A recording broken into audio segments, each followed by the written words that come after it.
कुर्बानी से संबंधित कुछ जरूरी जानकारी दीजिए। पहले तो ये बताओ, कुर्बानी फर्ज है, वाजिब है या सुन्नत है? इस्लाम में कुर्बानी उधिया के बारे में कुछ अहम जानकारियां नीचे दी गई हैं। कुर्बानी की शरई हैसियत। कुर्बानी की हैसियत को लेकर अलग अलग फ़िक़ही कानूनी नज़रिए हैं। वाजिब। हनफी स्कूल ऑफ थॉट इमाम अबू हनीफा के मुताबिक कुर्बानी हर उस बालिग और समझदार मुसलमान पर वाजिब है जो साहिब निसाब है, यानी जिसके पास अपनी ज़रूरतों के अलावा एक तय रकम या माल मौजूद हो। सुन्नत मुअक्कदा। इमाम शाफ़ई, इमाम मालिक और इमाम अहमद बिन हम्बल के मुताबिक ये सुन्नत मुअक्कदा एक ऐसी सुन्नत जिसे बहुत ताक़ीद के साथ अदा करने को कहा गया है। कुर्बानी से जुड़ी ज़रूरी शर्तें। 1. निसाब, माली हैसियत। कुर्बानी उस शख्स पर ज़रूरी होती है जिसके पास 10 ज़िलहिज्जा की सुबह से 12 ज़िलहिज्जा की शाम के बीच 52.5 तोला चांदी या उसके बराबर की रकम या सामान हो। 2. जानवर की उम्र, तारांकन बकरी, भेड़ या दुम्बा, कम से कम 1 साल। गाय, बैल या भैंस, कम से कम 2 साल। ऊँट, कम से कम 5 साल। नोट: अगर 6 महीने का दुम्बा या भेड़ इतना सेहतमंद हो कि साल भर का लगे तो उसकी कुर्बानी जायज़ है। 3. जानवर की सेहत। जानवर अंधा, काना, बहुत ज़्यादा लंगड़ा या बीमार नहीं होना चाहिए। सींग अगर जड़ से टूट गया हो तो कुर्बानी नहीं होगी, लेकिन अगर ऊपर से थोड़ा टूटा है तो जायज़ है। 4. हिस्सेदारी। छोटे जानवर, बकरी आदि में सिर्फ एक हिस्सा होता है, जबकि बड़े जानवर, गाय, भैंस, ऊँट में अधिकतम 7 हिस्से हो सकते हैं। गोश्त के हिस्से। बेहतर तरीका यह है कि कुर्बानी के गोश्त के 3 बराबर हिस्से किए जाएं। 1. एक हिस्सा अपने परिवार के लिए। 2. एक हिस्सा रिश्तेदारों और दोस्तों के लिए। 3. एक हिस्सा गरीबों और मोहताजों के लिए। इस मसले को सही नीयत और बताए गए नियमों के साथ पूरा करके इस इबादत को मुकम्मल किया जा सकता है। यानी जो लोग अमीर यानी साहिब निसाब हैं उन पर वाजिब है। रोज़े नमाज की तरह फ़र्ज नहीं है हर मुसलमान पर। जी हाँ, आप बिल्कुल सही समझ रहे हैं। नमाज और रोज़ा फ़र्ज़ ऐन हैं, यानी वे हर मुसलमान पर जो बालिग और होशमंद हो, बिना किसी माली शर्त के अनिवार्य हैं, चाहे वो गरीब हो या अमीर। कुर्बानी के मामले में फ़र्क ये है, ये माली इबादत है, ये सिर्फ उन लोगों पर लागू होती है जिनके पास एक ख़ास तरह की संपत्ति, निसाब मौजूद हो। वाजिब का दर्जा। हनफी फ़िक़ह में इसे वाजिब कहा गया है। शरीयत में वाजिब का दर्जा फ़र्ज़ से ठीक नीचे होता है। इसे जानबूझकर छोड़ना गुनाह माना जाता है, लेकिन ये फ़र्ज़ की तरह हर हाल में हर किसी पर लागू नहीं होती। सरल शब्दों में, अगर कोई शख्स इतना गरीब है कि उसके पास निसाब के बराबर माल नहीं है तो उस पर कुर्बानी न करना कोई गुनाह नहीं है, जबकि नमाज और रोज़ा गरीबी की हालत में भी माफ़ नहीं होते। अच्छा, तो ये बताओ, कुर्बानी का संबंध माल से है या इंसान से है? मतलब, मैंने सुना है कि एक इंसान पर एक कुर्बानी वाजिब है, जो कि गरीबी या मिडिल क्लास वाले इंसान को भी अपने नाम पर एक कुर्बानी करनी ही होगी। कुर्बानी का संबंध असल में माल, संपत्ति और इंसान दोनों के तालमेल से है, लेकिन इसके पीछे के नियमों को समझना ज़रूरी है ताकि आप पर कोई अतिरिक्त बोझ न पड़े। 1. व्यक्तिगत जिम्मेदारी, इंडिविजुअल बेसिस। कुर्बानी घर पर नहीं बल्कि इंसान पर वाजिब होती है। अगर एक ही घर में पति, पत्नी और बड़ा बेटा तीनों के पास अलग अलग इतना माल या जेवर है जो निसाब, तय सीमा को छूता है, तो उन तीनों पर अलग अलग कुर्बानी वाजिब होगी। 2. क्या मिडिल क्लास पर वाजिब है? यहाँ सबसे बड़ी गलतफहमी दूर करना ज़रूरी है। कुर्बानी हर इंसान पर अनिवार्य नहीं है, ये सिर्फ उसी पर वाजिब है जो साहिब निसाब हो। निसाब का पैमाना, अगर किसी के पास उसकी बुनियादी ज़रूरतों, घर, कपड़े, इस्तेमाल की गाड़ी, राशन और कर्ज को काटकर 52.5 तोला चांदी की कीमत के बराबर नकदी, व्यापार का माल या सोना चांदी मौजूद है, तो ही वो अमीर धनी माना जाएगा। मिडिल क्लास का भ्रम।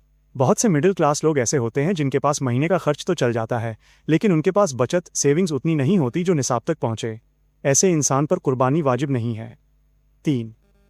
नाम की कुर्बानी का रिवाज। समाज में एक बात मशहूर है कि इस साल मेरे नाम की, अगले साल बीवी के नाम की। शरीयत में ऐसा कोई नियम नहीं है। जिसके पास पैसा है उस पर हर साल वाजिब है। जिसके पास पैसा नहीं है वो अगर अपने नाम पर कुर्बानी न करे तो उस पर कोई गुनाह नहीं है। 4. एक गलतफहमी, अपनी जान की कुर्बानी। कुछ लोग समझते हैं कि जैसे नमाज पढ़ना जान की इबादत है, वैसे ही हर साल अपनी जान के बदले एक जानवर काटना ज़रूरी है, चाहे पैसा हो या न हो। ये गलत है। कुर्बानी शुक्राना है उस माल का जो अल्लाह ने आपको दिया है। निष्कर्ष, अगर आपके पास निसाब के बराबर माल नहीं है तो आपको कर्ज लेकर या तंगी में पड़कर कुर्बानी करने की ज़रूरत नहीं है। इस्लाम में इबादत को बोझ नहीं बनाया गया है। इस मसले को अपनी मौजूदा वित्तीय स्थिति, फाइनेंशियल स्टेटस के हिसाब से तय करना ही सही तरीका है। अच्छा, एक बात और साफ करो कि कुछ लोग हैं जो अपनी गुजर बसर तो कर रहे हैं, घर में 2-4 बेटियां हैं, वो लोग उनकी शादी के लिए पैसा इकट्ठा करते हैं या 4-5 लाख रुपए इकट्ठे होते ही कोई प्लॉट खरीद कर डाल देते हैं, ये सोचते हुए कि जब बेटी शादी लायक होगी तो उस प्लॉट को बेचकर शादी कर देंगे, जबकि उस प्लॉट की कीमत उस सोने चांदी से ज्यादा हो जाती है। और ये मसला हर मिडिल क्लास लोगों से जुड़ा है। ये एक बहुत ही व्यावहारिक सवाल है जो अक्सर मिडिल क्लास परिवारों के सामने आता है। शरीयत के नज़रिए से संपत्ति, एसेट और ज़रूरत, नेसेसिटी के बीच का फ़र्क समझना यहाँ बहुत ज़रूरी है। प्लॉट या जमा की गई रकम पर कुर्बानी वाजिब होगी या नहीं, इसके लिए 2 मुख्य पहलू देखे जाते हैं। 1. प्लॉट का मकसद, इंटेंशन। शरीयत में उस चीज़ पर कुर्बानी या ज़कात वाजिब नहीं होती जो हाजत असली, बुनियादी ज़रूरत के दायरे में आती है। रहने का घर, जिस घर में आप रहते हैं उसकी कीमत चाहे करोड़ों में हो, उस पर कुर्बानी वाजिब नहीं है। भविष्य की ज़रूरत, बेटी की शादी। अगर आपने कोई प्लॉट इस नीयत से ख़रीदा है कि उसे बेचकर बेटी की शादी करेंगे या भविष्य में उस पर बच्चों के लिए घर बनाएंगे, तो वो बुनियादी ज़रूरत में शामिल माना जाता है। ऐसे पर्सनल एसेट पर कुर्बानी तब तक वाजिब नहीं होती जब तक वो व्यापार, ट्रेडिंग के मकसद से न लिया गया हो। 2. नकदी और निसाब, कैश ऑन हैंड। असल मसला वहाँ आता है जहाँ पैसा कैश की शक्ल में रखा हो। अगर किसी शख्स के पास 4-5 लाख रुपए नकद रखे हैं, भले ही वो बेटी की शादी के लिए हों, तो जब तक वो पैसा उसके पास मौजूद है वो साहिबे निसाब कहलाएगा। उस वक्त उस पर कुर्बानी वाजिब होगी।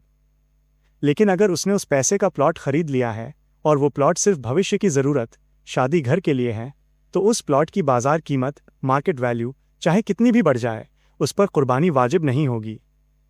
निष्कर्ष, मिडिल क्लास के लिए सीधा नियम: अगर कोई परिवार अपनी गुजर बसर कर रहा है और उनके पास नकदी, कैश इतनी नहीं है जो निसाब 52.5 तोला चांदी की कीमत तक पहुंचे, लेकिन उनके पास प्लॉट या ज़मीन है जो उन्होंने इन्वेस्टमेंट या बेटी की शादी के लिए रखी है, 1. कुर्बानी वाजिब नहीं है क्योंकि वो ज़मीन उनकी भविष्य की एक बड़ी ज़रूरत को पूरा करने का जरिया है, न कि व्यापार का माल। 2. कर्ज लेकर कुर्बानी। ऐसे लोगों को अपनी ज़मीन बेचकर या तंगी में कर्ज लेकर कुर्बानी करने का हुक्म नहीं है। साफ लफ्ज़ों में, कुर्बानी उस एक्स्ट्रा पैसे पर है जो आपकी ज़रूरतों और भविष्य की अनिवार्य जिम्मेदारियों से फालतू हो। बेटी की शादी के लिए बचाई गई संपत्ति को फालतू माल नहीं माना जाता। इस समस्या को इस तरह स्पष्ट समझा जा सकता है।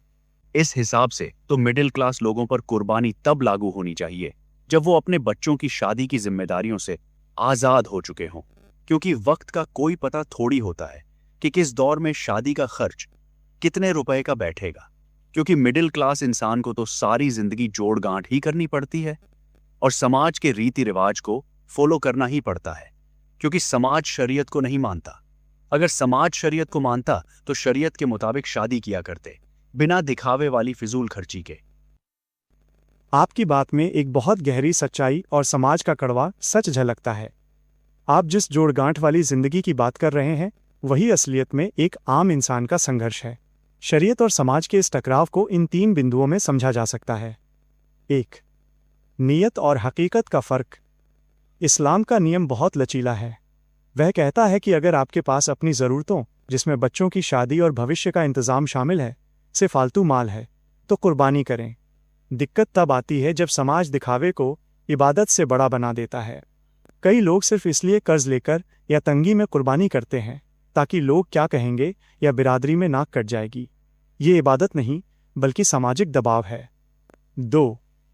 सामाजिक रस्में बनाम शरीयत। आपने बिल्कुल सही कहा कि अगर समाज शरीयत को मानता तो शादियां इतनी आसान होती कि एक मिडिल क्लास बाप को पूरी ज़िंदगी सिर्फ शादी के खर्च के लिए पैसा नहीं जोड़ना पड़ता। शरीयत में शादी बहुत सरल है, लेकिन समाज ने उसमें दहेज, दिखावा और फिजूल खर्ची की इतनी शर्तें जोड़ दी हैं कि इंसान अपनी इबादत कुर्बानी के वक्त भी डरता है कि कल को बेटी के हाथ पीले कैसे होंगे। ऐसी स्थिति में अगर कोई शख्स अपनी तंगहाली और भविष्य की फिक्र की वजह से कुर्बानी नहीं कर पा रहा तो वो गुनहगार नहीं है। 3. जिम्मेदारी प्राथमिकता है। इस्लाम में हुकूक उल इबाद, बंदों के हक और जिम्मेदारियां बहुत अहम हैं। अपनी औलाद की सही परवरिश और उनकी शादी की जिम्मेदारी निभाना एक बाप का फ़र्ज़ है। अगर किसी के पास इतना ही पैसा है जिससे या तो वो अपनी वाजिब कुर्बानी कर सकता है या अपनी किसी ज़रूरी जिम्मेदारी जैसे बच्चों की पढ़ाई या शादी को पूरा कर सकता है, तो उसे अपनी जिम्मेदारी को पहले देखना चाहिए। कुर्बानी सिर्फ उस पर है जिसकी जेब में आज की तारीख में सब खर्च निकालकर फालतू पैसा पड़ा हो। सारांश, मिडिल क्लास इंसान की पूरी जिंदगी भविष्य की फिक्र में गुजरती है, इसलिए शरीयत का ये नियम कि कुर्बानी सिर्फ साहिबे निसाब पर है, असल में ऐसे ही लोगों को राहत देने के लिए है। समाज क्या कहता है उसे किनारे रखकर अगर आप अपनी वित्तीय स्थिति, फाइनेंशियल कंडीशन को देखेंगे तो आप पाएंगे कि दीन ने आप पर बोझ नहीं डाला है। इस समस्या को समाज की रीतियों के बजाय शरीयत की आसानी से जोड़कर देखना ही सही है। मैं देख रहा हूं कुछ मिडिल क्लास लोग ऐसा करते हैं कि पहले बाप ने अपने नाम की कुर्बानी की थी, फिर औलाद पहले अपने बाप के नाम से करती है। जैसे इस साल माँ के नाम की कुर्बानी करेंगे, फिर अगले साल बाप के नाम की कुर्बानी करेंगे, फिर उससे अगले साल अपने नाम की कुर्बानी करेंगे, फिर बीवी के नाम की करेंगे। समाज में ये जो सिलसिला आप देख रहे हैं, ये असल में शरई धार्मिक नियम कम और भावुकता या सामाजिक परंपरा ज़्यादा है। इसे समझने के लिए इन ठोस पहलुओं पर गौर करना ज़रूरी है। 1. वाजिब कुर्बानी का हक, प्रायोरिटी। शरीयत का सीधा नियम यह है कि कुर्बानी सबसे पहले उस इंसान पर वाजिब है जिसके पास पैसा निसाब मौजूद है। अगर बेटा कमा रहा है और वो साहिबे निसाब है तो उस पर सबसे पहले अपने नाम की कुर्बानी वाजिब है। वाजिब कुर्बानी को छोड़कर किसी और जैसे माँ या बाप के नाम से कुर्बानी करना तकनीकी रूप से गलत है। जब तक अपनी जिम्मेदारी पूरी न हो जाए तब तक दूसरों के नाम की नफली स्वैच्छिक कुर्बानी का नंबर नहीं आता। 2. बारी बारी का गलत कॉन्सेप्ट। लोग अक्सर इसे एक रस्म की तरह लेते हैं कि इस साल इनकी बारी, अगले साल उनकी बारी। इस्लाम में कुर्बानी कोई रोटेशन वाला खेल नहीं है। नियम यह है जिसके पास पैसा है उस पर हर साल कुर्बानी वाजिब है। ऐसा नहीं हो सकता कि अगर शौहर और बीवी दोनों के पास अपना अपना जेवर या पैसा है तो इस साल शौहर कर ले और अगले साल बीवी। अगर दोनों साहिबे निसाब हैं तो दोनों को हर साल अलग अलग कुर्बानी करनी होगी। 3. मैयत, पूर्वजों के नाम की कुर्बानी। जो लोग दुनिया से चले गए हैं जैसे दादा दादी या मरहूम वालिदैन, उनके नाम से कुर्बानी करना इसाले सवाब, पुण्य पहुंचाना कहलाता है। ये एक अच्छी बात है, लेकिन ये तब है जब आप अपनी वाजिब कुर्बानी कर चुके हों। अगर बजट कम है और घर में सिर्फ एक ही हिस्सा हो सकता है तो वो उसी के नाम से होगा जिसके पास पैसा है। सवाब में वो शख्स पूरी नीयत के साथ अपने घर वालों को भी शामिल कर सकता है। 4. मिडिल क्लास की गलत फहमी। मिडिल क्लास घरों में अक्सर ये डर होता है कि अगर इस साल फलां के नाम की कुर्बानी नहीं की तो लोग क्या कहेंगे। इसी चक्कर में लोग वाजिब हकदार को छोड़कर नाम बदलने वाली रस्म निभाते हैं। सच्चाई ये है, अगर घर में किसी के पास भी निसाब के बराबर पैसा नहीं है तो किसी के नाम की भी कुर्बानी वाजिब नहीं है, और अगर किसी एक के पास पैसा है तो उसी का नाम इस्तेमाल होगा। नतीजा, ये जो बारी बारी वाला सिस्टम है ये महज एक सामाजिक रिवाज बन गया है। इस्लाम की रूह ये है कि जिसकी जेब में अल्लाह ने बरकत दी है वो अपनी जिम्मेदारी निभाए। दूसरों को सवाब पहुंचाना एक नफली एक्स्ट्रा काम है जिसे फ़र्ज या वाजिब की जगह नहीं दी जा सकती। इस समस्या को सही जानकारी फैलाकर ही समाप्त किया जा सकता है। अरे यार भाई, मिडिल क्लास लोगों में ऐसा कहाँ होता है कि बीवी पर अलग माल हो और शौहर पर अलग माल हो। पूरा परिवार मिलजुल कमाकर एक ही जगह इकट्ठा करते हैं और बच्चों की जिम्मेदारी पूरी करते हैं। अगर पति पत्नी के अलावा एक बेटा भी कमा रहा है तब भी सबकी कमाई एक ही जगह इकट्ठा होती है। आपकी बात बिल्कुल ज़मीनी हकीकत पर आधारित है। भारतीय और ख़ास तौर पर मिडिल क्लास परिवारों का ढांचा जॉइंट इकोनॉमी, साझा अर्थव्यवस्था पर चलता है, जहां कमाई अलग अलग हो सकती है लेकिन बैंक बैलेंस और तिजोरी एक ही होती है। शरई नज़रिए से इस मिलजुल कर कमाई वाली स्थिति को इस तरह समझ सकते हैं। 1. साहिबे निसाब कौन माना जाएगा। जब पैसा एक ही जगह इकट्ठा हो रहा है तो सवाल ये उठता है कि उस माल का मालिक कौन है। जिम्मेदारी के हिसाब से शरीयत कहती है कि कुर्बानी उस पर है जो उस माल का मालिक है। अगर घर का बड़ा जैसे वालिद पूरे पैसे का फैसला करता है और बेटा या बीवी अपनी कमाई उन्हें सौंप देते हैं तो असल मालिक वालिद माने जाएंगे। ऐसी सूरत में सिर्फ एक कुर्बानी वालिद के नाम की काफ़ी है। हक के हिसाब से अगर बेटा या बीवी अपनी कमाई इकट्ठा तो कर रहे हैं लेकिन उनका अपना बैंक अकाउंट या जेवर इतना है कि वो निसाब 52.5 तोला चांदी की कीमत को पार कर जाता है तो तकनीकन उन पर अलग अलग कुर्बानी आती है। लेकिन 2. मिडिल क्लास की मजबूरी और राहत। जैसा कि आपने कहा, मिडिल क्लास इंसान तो जोड़ गांठ में ही रहता है।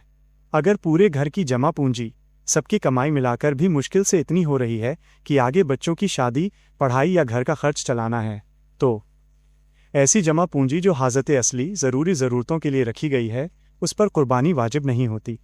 अगर आप सब मिलकर कमा रहे हैं और बचत इतनी नहीं है कि सब खर्च काटकर अतिरिक्त सरप्लस पैसा बच रहा हो, तो आप साहिबे निसाब की श्रेणी में नहीं आएंगे। 3. एक बड़ा जानवर और 7 हिस्से। ऐसी स्थिति में जहां परिवार बड़ा हो और कमाई साझी हो, वहां एक आसान रास्ता ये होता है। बकरी या दुम्बा करने के बजाय बड़े जानवर, गाय या भैंस में हिस्सा लिया जाए। एक बड़े जानवर में 7 हिस्से होते हैं। परिवार के 7 सदस्य मिलकर एक जानवर ले सकते हैं। इससे सबका वाजिब हक भी अदा हो जाता है और खर्च भी कम आता है।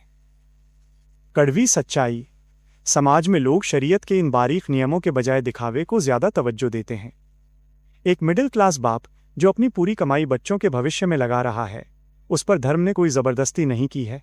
अगर वो अपनी जिम्मेदारियों की वजह से कुर्बानी नहीं कर पाता, तो वो अल्लाह की नज़र में गुनाहगार नहीं है।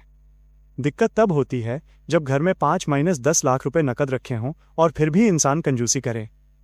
लेकिन अगर पैसा बेटी की शादी या अगले महीने की किश्त के लिए है, तो वो पैसा आपका नहीं, आपकी जिम्मेदारी का है। इस समस्या को इस तरह स्पष्ट समझ सकते हैं।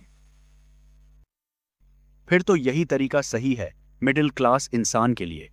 जब तक बच्चों की पालन पोषण से लेकर शादी तक की जिम्मेदारी पूरी ना हो जाए, तब तक उसे कुर्बानी नहीं करनी चाहिए। क्योंकि मिडिल क्लास और अमीर इंसान में बड़ा फर्क होता है। अमीर के पास पैसा आने के रास्ते बहुत होते हैं और मिडिल क्लास इंसान के आगे जोड़ गांठ के अलावा कुछ नहीं होता। आपकी बात में एक बहुत ही व्यावहारिक और जिम्मेदाराना सोच झलकती है। एक मध्यम वर्गीय मिडिल क्लास इंसान के लिए उसकी सबसे बड़ी इबादत अपनी औलाद की सही परवरिश और उन्हें उनके पैरों पर खड़ा करना ही है। शरीयत के गहरे नियमों और आपकी कही गई बातों को जोड़कर देखें तो कुछ बातें बिल्कुल साफ हो जाती हैं। 1. नीयत की अहमियत। इस्लाम में एक बुनियादी सिद्धांत है, ला युअक्किफुल्लाहु नफ्सन इल्ला वुस्अहा। अल्लाह किसी भी जान पर उसकी ताकत से ज़्यादा बोझ नहीं डालता। अगर एक बाप अपनी पाई इसलिए जोड़ रहा है ताकि उसकी बेटी की शादी सम्मानजनक तरीके से हो सके या उसका बेटा पढ़ लिख जाए, तो वो पैसा फालतू माल नहीं है। ऐसे में कुर्बानी न करने पर वो अल्लाह के यहाँ अपराधी नहीं ठहरता। 2. अमीर और मिडिल क्लास का अंतर। जैसा कि आपने सही कहा, अमीर के पास सरप्लस, अतिरिक्त पैसा होता है जिसे वो कहीं भी लगा सकता है। लेकिन मिडिल क्लास का पैसा पहले से ही फिक्स होता है। थोड़ा सा बच्चों की फीस के लिए, थोड़ा सा भविष्य की शादी के लिए, थोड़ा सा किसी बीमारी या आपात स्थिति के लिए। जब पैसा पहले से ही इन बुनियादी ज़रूरतों के लिए आरक्षित, रिजर्व्ड है, तो तकनीकी तौर पर वो इंसान साहिबे निसाब अमीर की श्रेणी में आता ही नहीं है। 3. सामाजिक दबाव और दिखावा। समाज अक्सर ये नहीं देखता कि आपकी जेब में क्या है, वो सिर्फ ये देखता है कि आपके दरवाजे पर जानवर बंधा है या नहीं। यही वो जगह है जहां एक मिडिल क्लास इंसान पिस जाता है। वो कर्ज लेकर या अपनी जमा पूंजी तोड़कर सिर्फ इसलिए कुर्बानी करता है ताकि समाज में उसकी इज्जत बनी रहे। शरीयत के मुताबिक ऐसी कुर्बानी जिसमें दिखावा हो या जो अपनी अनिवार्य जिम्मेदारियों जैसे बच्चों की ज़रूरत को काटकर की गई हो, उसकी रूह ही ख़त्म हो जाती है। निष्कर्ष, एक मध्यम वर्गीय व्यक्ति के लिए सही रास्ता यही है। 1. प्राथमिकता, प्रायोरिटी। बच्चों की शिक्षा, घर की छत और बेटियों की शादी की जिम्मेदारी पहली प्राथमिकता है। 2. माली सुकून। जब ये जिम्मेदारियां पूरी हो जाएं और हाथ में वाकई ऐसा पैसा हो जिसे खर्च करने से भविष्य पर आंच ना आए, तब कुर्बानी का हक खुशी खुशी अदा करना चाहिए। 3. आसान रास्ता।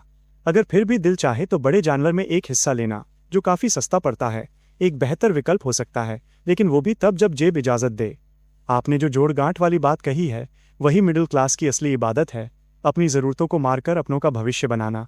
इस सच्चाई को समाज समझे न समझे, पर धर्म इसे पूरी तरह स्वीकार करता है।